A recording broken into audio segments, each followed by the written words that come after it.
It's Christmas! We've teamed up with Tesco to bring you some delicious and simple festive food ideas. From seasonal party food to how to cook a full-blown Christmas dinner, desserts, And even what to do with your leftovers. All of which will get your Christmas sorted.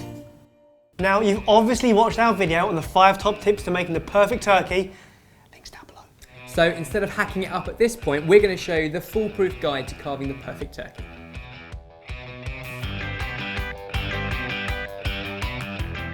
Now, first of all, set the mood. Get the candles on. What you can either do is take the bird to the table and carve it there with everyone watching you and you've got all the pressure, or what I prefer, big chopping board, plenty of space in the privacy of the kitchen, and you can take your time.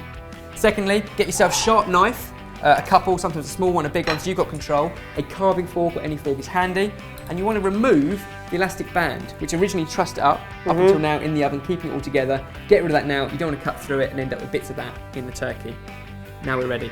What you want to do is take the legs off first, so cut into the skin that separates the leg from the breast. So you just cut in there like that. So you're cutting down and you're allowing your knife to cut right the way through. Your knife will never go through bone, but down there, eventually you'll come to a ball and socket joint. And what you want to do is pull that leg back away from the breast and it should just pop out. So what we've got there is a nice clean ball and socket joint, and what we've got here is half of all of the dark meat on the bird. So that's where I've been going wrong already. Usually we'd go straight for the breast and carve the breast first, because that's the most beautiful kind of, it's the scene you imagine, isn't it? That's the Oliver Twist moment. Yes. However, if you do it here in the safety of your own kitchen, you get rid of those, you get much more yield, so more turkey off it without having to fiddle in and around the leg. Okay. So basically you've made it a lot clearer to get the breast off later on.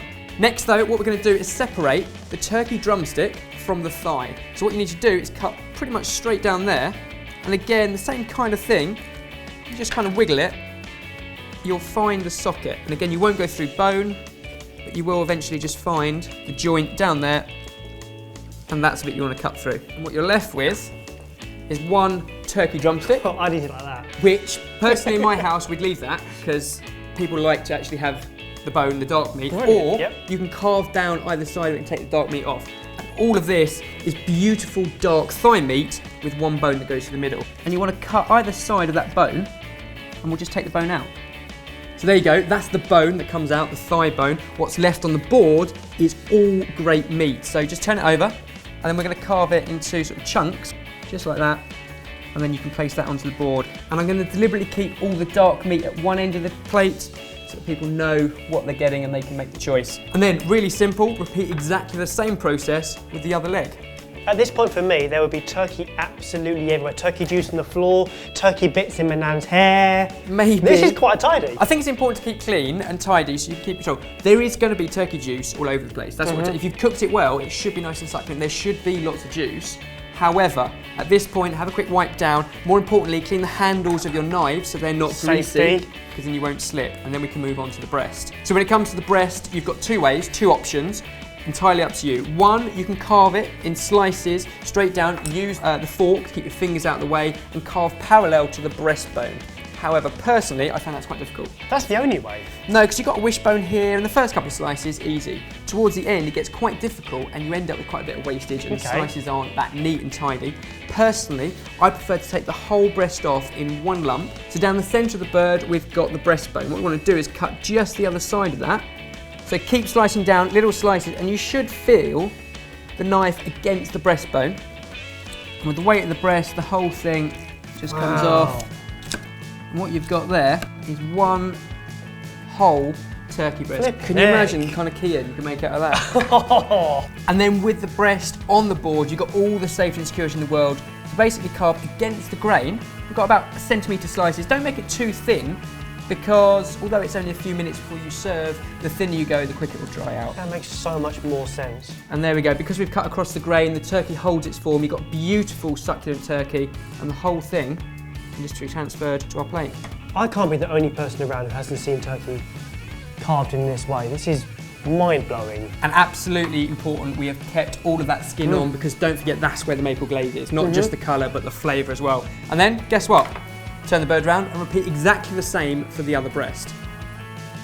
And now it's time for the best part of carving the turkey. It's time for the wishbone. I hate to break it to you, Bears, but I snapped it. Basically, you can kind of get your fingers in there and pull it out, and then you can make a wish. The important thing though is bone aside, The reason you take it out, Wishes. look, this is the best bit though. You've carved it clean. Look how clean the carcass is from the breast meat. However, there's still this bit here, so even that bit can come out, and that too is great. And there's not a lot of meat left on that bird, with the exception of the wings, a little bit more dark meat. Up until now, they've been on either side to stabilise it while we carve. Now, all we need to do is pull it back against the rest of the bird, and it will just pop out. As soon as you pop the joint out, get the knife in there. Remember, you're never going to cut through bone, so you want to pop that joint out and then put the knife over the side of it. And that is an entire wing. Again, great dark meat. Think of chicken wings, they're great. Turkey wings, phenomenal. So we'll pop that aside. We're actually running out of room on our plate. Too much turkey. We'll put it there, and we'll do exactly the same with the other one. Pull it back until that socket just pulls out. There he goes. And then get the knife in to cut either side of it. And I think we're there. That's Nope, the no. Got the best bit still to go. I almost regret talking about this bit because when I've told you about this, it means my family know about it too. This is the best part of the turkey. We're going to flip it over, and on the underside of the bird, right here, it's called the oyster. And it is the most succulent part of any bird, chicken and turkey. Because it looks like an oyster? Well, it's kind of oyster shaped. Yeah. But people often forget because it's under the bird. But I think that is the best bit of meat in the entire plate. Now I've told you about it, so will everyone else. And there we go, the carcass is pretty much bare, but don't throw it away. It makes for great stock or gravy. You can use it in the coming days, get it in the fridge. Otherwise, there's all of our carved meat. I can't believe how much meat there actually is. That's ridiculous. And it's so good because all the white meat is at one end, all the dark is another, and people can help themselves at the table. That is how to carve a turkey. Sorted. Now, hopefully this video was helpful for you, but if it's not you carving the turkey this year, then make sure you share this video with whoever is. And don't forget, subscribe to Sorted Food. That's us.